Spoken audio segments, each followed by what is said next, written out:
ल hello guys, आज चाहिँ भने म मेरो घरको अगाडिको नाली सफा गर्दैछु। हेर्नुहोस्, अब यो चाहिँ रेनी सिजन आएको छ, रेनी सिजन लाग्यो र आफ्नो घर छेउछाउको नालीहरू चाहिँ आफै सफा गर्नुपर्छ। किनभने हामीले काम गर्नेहरूको हात हेरिबस्नु हुँदैन, सफा आफै पनि गर्नुपर्छ। हेर्नु चाहिँ हामी बुढाबुढी चाहिँ लाग्यौँ है नाली सफा गर्नु। नाली सफा गर्नुपर्छ त्यसरी।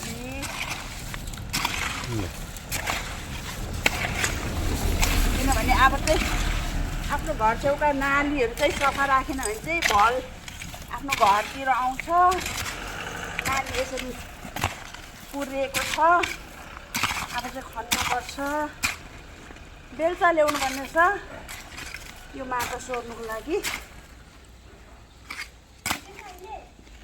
हेर्नुहोस्, जय मासी। नानी सफा गराएछ है।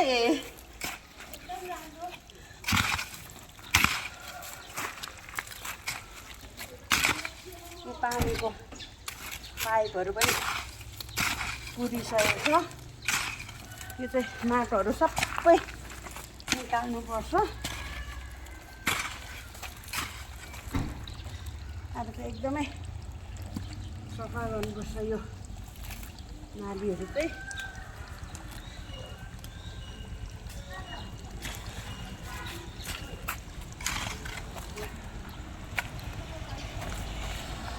बेलचा ल्याउनु पर्ने छ।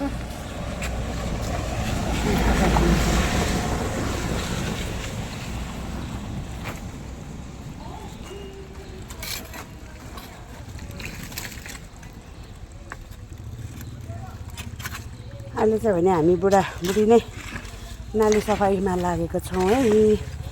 हेर्नुहोस्, आजको हाम्रो बुढाबुढीको बिहानको मर्निङ वक चाहिँ यस्तै छ।